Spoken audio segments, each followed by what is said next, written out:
Hi all, അസ്സലാമു അലൈക്കും. Welcome back to Silnas kitchen. ഇന്നത്തെ റെസിപ്പി ബ്രേക്ക്ഫാസ്റ്റ് ആയിട്ടും സ്നാക്സ് ആയിട്ടും കഴിക്കാൻ പറ്റുന്ന ഒരു വെറൈറ്റി പലഹാരത്തിന്റെ റെസിപ്പിയാണ്. നമുക്കിത് ചിക്കൻ കറിയുടെ കൂടെയോ ബീഫ് കറിയുടെ കൂടെയോ അല്ലെങ്കിൽ മറ്റെന്ത് കറികളുടെ കൂടെ വേണമെങ്കിലും കഴിക്കാൻ പറ്റുന്ന ഒരു നല്ല ടേസ്റ്റി ആയിട്ടുള്ള പലഹാരമാണ്. ഇനി അതല്ല സ്നാക്സ് ആയിട്ട് വൈകിട്ട് ചായയുടെ കൂടെ കഴിക്കാനാണെന്നുണ്ടെങ്കിൽ ആ രീതിയിൽ വെറുതെ കഴിക്കാനും നല്ല ടേസ്റ്റ് ആണ്. എത്ര കഴിച്ചാലും കൊതി തീരില്ല. അപ്പൊ ഇതെങ്ങനെയാണ് തയ്യാറാക്കുന്നതെന്ന് അറിയാനായിട്ട് വീഡിയോ സ്കിപ്പ് ചെയ്യാതെ മുഴുവനായിട്ടൊന്ന് കണ്ടു നോക്കണേ. റെസിപ്പിയിലോട്ട് കിടക്കുന്നതിന് മുമ്പായി സിൽനാസ് കിച്ചൺ ചാനൽ ആദ്യമായിട്ട് കാണുന്നവരാണെങ്കിൽ പ്ലീസ് ഒന്ന് സബ്സ്ക്രൈബ് ചെയ്തേക്കണേ. ഒപ്പം നിങ്ങൾക്ക് ഈ വീഡിയോസ് ഇഷ്ടമായെങ്കിൽ ലൈക്ക് ചെയ്ത് ഷെയർ ചെയ്ത് സപ്പോർട്ട് ചെയ്യാനും മറക്കരുത്. ഇനി നമുക്ക് ഇതെങ്ങനെയാണ് തയ്യാറാക്കുന്നതെന്ന് നോക്കാം. ഇതിനായി ഞാൻ ആദ്യം തന്നെ 2 മീഡിയം സൈസിലുള്ള ഉരുളക്കിഴങ്ങ് എടുത്തിട്ടുണ്ട്. ഇതിന്റെ തൊലിയൊക്കെ കളഞ്ഞതിന് ശേഷം നല്ല പോലെ കഴുകിയെടുത്ത് ഇതേപോലെ കട്ട് ചെയ്തിട്ട് ഒരു മിക്സ്ഡ് ജാറിലേക്ക് ഇട്ട് കൊടുക്കുന്നുണ്ട്. ഈ ഒരു 2 ഉരുളക്കിഴങ്ങിനനുസരിച്ചാണ് ഞാനിവിടെ ബാക്കിയുള്ള എല്ലാ ഇൻഗ്രീഡിയൻസിന്റെ അളവും പറയുന്നത്. നിങ്ങൾ എത്രയാണോ കിഴങ്ങ് എടുക്കുന്നത് അതിനനുസരിച്ചിരിക്കും ബാക്കിയുള്ള ഇൻഗ്രീഡിയൻസിന്റെ അളവും. ഇനി ഇതിലേക്ക് ഒരു പച്ചമുളക് ഇതുപോലെ 2ആയിട്ട് കട്ട് ചെയ്തിട്ട് കൊടുക്കുന്നുണ്ട്. പിന്നെ കുറച്ച് കറിവേപ്പിലയും അതുപോലെ മല്ലിയിലയും ഇട്ട് കൊടുക്കാം. ഓരോരുത്തരുടെ ഇഷ്ടത്തിനനുസരിച്ച് മല്ലിയിലയുടെ അളവ് കൂട്ടിയും കുറച്ചൊക്കെ എടുക്കാവുന്നതാണ്. ഈ ഒരു പലഹാരത്തിന്റെ ഏറ്റവും ടേസ്റ്റ് ഈ ഒരു മല്ലിയില കൂട്ടി ഇട്ട് കൊടുക്കുമ്പോഴാണ്. അത് ഭയങ്കര ടേസ്റ്റ് ആണ്, ഒരു വെറൈറ്റി ആണ്. അപ്പോൾ അത് സ്കിപ്പ് ചെയ്യാതിരിക്കുന്നതാണ് നല്ലത്. പിന്നെ ഇതിലേക്ക് ഇട്ട് കൊടുക്കേണ്ടത് വെളുത്തുള്ളി ഇഞ്ചി ചതച്ചതാണ്. ഞാൻ ഇതുപോലെ ഒരു സ്പൂൺ അളവിൽ 1 സ്പൂൺ ഇട്ട് കൊടുത്തിട്ടുണ്ട്. പിന്നെ ഒരു 1/4 സ്പൂൺ അളവിൽ വലിയ ജീരകവും ഒരു നുള്ള് ചെറിയ ജീരകവും ഇട്ട് കൊടുത്തിട്ടുണ്ട്. ഇനി ഇത് നന്നായിട്ടൊന്ന് അരച്ചെടുത്ത് മാറ്റി വയ്ക്കാം. അടുത്തതായി ഇതുപോലൊരു പാൻ സ്റ്റൗവിലേക്ക് വെച്ച് ഫ്ലെയിം ഓൺ ആക്കിയതിന് ശേഷം കുറച്ച് ഓയിൽ ഒഴിച്ചു കൊടുക്കുന്നുണ്ട്. ഈ ഓയിലൊന്ന് ചൂടായിട്ട് വരുന്ന സമയത്ത് ലോ ഫ്ലെയിമിൽ ഇട്ട് കൊടുത്തിട്ട് അതിലേക്ക് നമുക്ക് ഈ ഒരു അരച്ചെടുത്ത മിക്സ് ഒഴിച്ചു കൊടുക്കാം. മുഴുവനായിട്ടും ഒഴിച്ചു കൊടുത്തിട്ടുണ്ട്. ഇനി നമുക്ക് ഇതിലേക്ക് ഇട്ട് കൊടുക്കേണ്ടത് വറുത്ത അരിപ്പൊടിയാണ്. 250 ml കപ്പിന്റെ അളവിൽ 1 കപ്പ് വറുത്ത അരിപ്പൊടി ഇട്ട് കൊടുക്കാം. പിന്നെ നമുക്ക് ഇതിലേക്ക് ആവശ്യത്തിനുള്ള ഉപ്പും കൂടെ ഇട്ട് കൊടുത്തതിന് ശേഷം ഇതുപോലെ നന്നായിട്ടൊന്ന് ഇളക്കി കൊടുക്കണം. ഈ ഒരു അരിപ്പൊടിയും ഈ മിക്സും കൂടെ നന്നായിട്ട് യോജിച്ച് വരുന്നവരെ ഇതുപോലെ നന്നായിട്ട് ഇളക്കി കൊടുത്തുകൊണ്ടിരിക്കണം. ഇതിലേക്ക് വേറെ വെള്ളമൊന്നും ഒഴിച്ചു കൊടുക്കരുത്, ഇതുപോലെ തന്നെ ചെയ്തെടുക്കണം.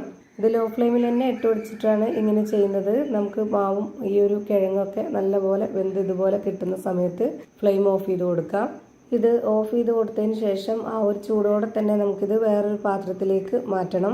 ഇനി നമുക്കിതിലേക്ക് അരിപ്പൊടി എടുത്ത അതേ കപ്പ് അളവിൽ തന്നെ 1/2 കപ്പ് അളവിൽ മൈദപ്പൊടിയും കൂടെ ഇട്ട് കൊടുക്കണം.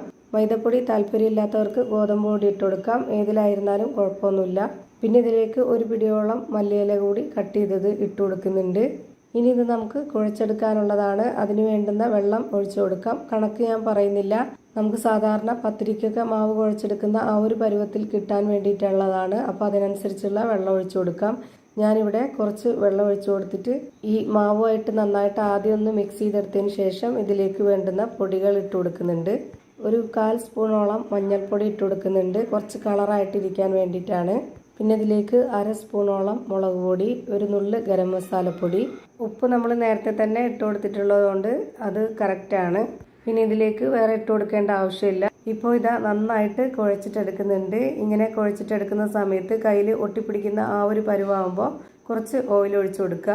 എന്നിട്ട് ആ ഒരു ഓയിലോട് കൂടി ഇതുപോലെ കുഴച്ചെടുത്തിട്ട് കയ്യിൽ ഇതുപോലെ ഒരു ബോൾസ് ആക്കിയിട്ട് മാറ്റാവുന്നതാണ്. അപ്പോൾ ആ മാവ് നല്ല പെർഫെക്റ്റ് ആയിട്ടുള്ള പരുവത്തിൽ റെഡിയായി കിട്ടിയിട്ടുണ്ട്. ഇനി നമുക്ക് ഇതിൽ നിന്ന് പകുതി മാവ് എടുത്തിട്ട് ഇതുപോലെ വലിപ്പത്തിലൊരു ബോൾസ് ആക്കിയിട്ട് എടുക്കുന്നുണ്ട്. ഇത് നമുക്കിനി പരത്തി എടുക്കണം. അപ്പോൾ അതിനായിട്ട് ഞാനിവിടെ ഒരു ബോർഡിൽ കുറച്ച് മൈദപ്പൊടി ഇട്ട് കൊടുത്തിട്ടുണ്ട്. അതിലേക്ക് ഈ ഒരു മാവ് വെച്ച് കൊടുത്തിട്ട് കൈ വെച്ചിട്ട് ഇതുപോലെ ഒന്ന് പ്രസ് ചെയ്ത് കൊടുക്കുക. ഈ മാവ് ഫുള്ളായിട്ട് ഈ ഒരു പൊടിയിലൊന്ന് കോട്ട് ചെയ്തിട്ട് എടുക്കുന്നുണ്ട്. എന്നിട്ട് നമുക്ക് ഇതുപോലെ നന്നായിട്ടൊന്ന് പരത്തിയെടുക്കാം. പരത്തിയെടുക്കുമ്പോൾ ഒരുപാട് അങ്ങ് നൈസായി പോവരുത്, എന്നാൽ നല്ല കട്ടിയും ആവരുത്. ഈ ഒരു മാവ് ബോർഡ് നിറയെ ഒന്ന് പരത്തുന്നുണ്ട്. പരത്തി കഴിഞ്ഞാൽ നമുക്കിത് കാണുമ്പോൾ കറക്റ്റ് ആയിട്ടുള്ള അതിൻ്റെ ഒരു കട്ടി മനസ്സിലാവും. ഈ ഒരു കനത്തിനനുസരിച്ചാണ് മാവ് നമ്മൾ റെഡിയാക്കി എടുത്തിട്ടുള്ളത്. ഇനി ഇതുപോലെ കട്ട് ചെയ്തെടുക്കാൻ പറ്റിയിട്ടുള്ള ഏതെങ്കിലും അടപ്പോ അല്ലാന്നുണ്ടെങ്കിൽ ഇതുപോലൊരു ഗ്ലാസ്സോ എടുക്കുക.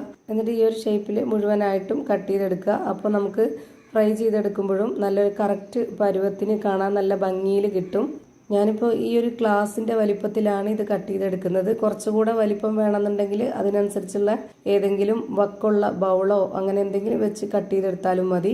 ഇതേപോലെ കട്ട് ചെയ്തെടുത്തതിന് ശേഷം ബാക്കി വരുന്ന മാവിനെ നമ്മൾ വീണ്ടും ബോൾസ് ആക്കി എടുക്കുക. എന്നിട്ട് വീണ്ടും അത് പരത്തിയിട്ട് ഇതുപോലെ കട്ട് ചെയ്തെടുക്കുക. അങ്ങനെ ഞാൻ എല്ലാ മാവിലും ഇവിടെ റെഡിയാക്കിയിട്ട് ഒരു പാത്രത്തിലേക്ക് മാറ്റിയിട്ടുണ്ട്. പെട്ടെന്ന് ചെയ്തെടുക്കാം. ഒരുപാട് ബുദ്ധിമുട്ടൊന്നുമില്ല. വളരെ സിമ്പിളാണ് തയ്യാറാക്കി എടുക്കാൻ വേണ്ടിയിട്ട്. ഇനി നമുക്കിതൊന്ന് ഫ്രൈ ചെയ്തെടുക്കാം. അതിനായിട്ട് ഞാനിവിടെ ഒരു പാൻ വെച്ച് കൊടുത്തിട്ടുണ്ട്. ഫ്ലെയിം ഓൺ ആക്കിയതിന് ശേഷം അതിലേക്ക് കുറച്ച് ഓയിൽ ഒഴിച്ചു കൊടുക്കാം. ഓയിൽ നന്നായിട്ടൊന്ന് ചൂടായിട്ട് വരുന്ന സമയത്ത് ഇതിലേക്ക് ഓരോന്നോരോന്നായി ഇട്ട് കൊടുക്കാം. ഒരു മീഡിയം ഫ്ലെയിമിലിട്ടിട്ട് വേണം നമ്മൾ ഇതിനെ ഫ്രൈ ചെയ്തെടുക്കാനായിട്ട്. ഒരുപാട് ഫ്ലെയിം കൂടി പോവുകയും ചെയ്യരുത്, ഫ്ലെയിം കുറഞ്ഞു പോവുകയും ചെയ്യരുത്. ഇട്ടുകൊടുത്ത ഉടനെ തന്നെ ഇത് നല്ലപോലെ പൊള്ളി വരുന്ന സമയത്ത് നമുക്കിത് തിരിച്ചിട്ട് കൊടുക്കാം. അധികം എണ്ണ കുടിക്കാത്ത നല്ല ടേസ്റ്റി ആയിട്ടുള്ള ഒരു അടിപൊളി പലഹാരമാണ്. എന്തായാലും ട്രൈ ചെയ്ത് നോക്കണം. ബ്രേക്ക്ഫാസ്റ്റ് ആയിട്ടും സ്നാക്സ് ആയിട്ടും ഒക്കെ കഴിക്കാൻ പറ്റിയ ഒരു നല്ല ടേസ്റ്റി ആയിട്ടുള്ള പലഹാരമാണ്. ഇപ്പോൾ ഇതിൻ്റെ എല്ലാം ഒരു സൈഡ് വെന്ത് കിട്ടിയിട്ടുണ്ട്. ഞാനിപ്പോൾ ഇതെല്ലാം തിരിച്ചിട്ട് കൊടുത്തിരിക്കുകയാണ്. ഒരു 3-4 സെക്കൻഡ് കഴിയുമ്പോൾ തന്നെ ആ ഭാഗവും വെന്ത് കിട്ടും. നമുക്കിത് എണ്ണയിൽ നിന്ന് കോരി മാറ്റാവുന്നതാണ്. ഇത് കണ്ടില്ലേ, ഒട്ടും തന്നെ എണ്ണ കുടിക്കാത്ത നല്ല ടേസ്റ്റി ആയിട്ടുള്ള പലഹാരമാണ്. ഇതുപോലെ തന്നെ ഞാൻ എല്ലാം ഫ്രൈ ചെയ്ത് ഒരു പാത്രത്തിലേക്ക് മാറ്റിയിട്ടുണ്ട്. പുറമേ ക്രിസ്പിയും അകം നല്ല സോഫ്റ്റും ആയിട്ടുള്ള അടിപൊളി പലഹാരമാണ്. എന്തായാലും ട്രൈ ചെയ്ത് നോക്കുക, എല്ലാവർക്കും ഇഷ്ടമാവും. ഇത്രയേ ഉള്ളൂ ഇന്നത്തെ വീഡിയോ. വീഡിയോ ഇഷ്ടമായാൽ ലൈക്ക് ചെയ്യാനും കമൻറ്റ് ചെയ്യാനും ഷെയർ ചെയ്യാനും മറക്കരുത്. അതുപോലെ തന്നെ ഞാനിടുന്ന പുതിയ വീഡിയോസ് നോട്ടിഫിക്കേഷനായിട്ട് കിട്ടുന്നതിന് വേണ്ടി സബ്സ്ക്രൈബ് ചെയ്ത് ബെല്ലൈക്കൺ അമർത്തി അതിൽ ഓൾ എന്ന ഓപ്ഷൻ എനേബിൾ ചെയ്ത് കൊടുക്കാനും മറക്കരുത്. പുതിയൊരു വീഡിയോയുമായി വീണ്ടും വരും. Thank you for watching.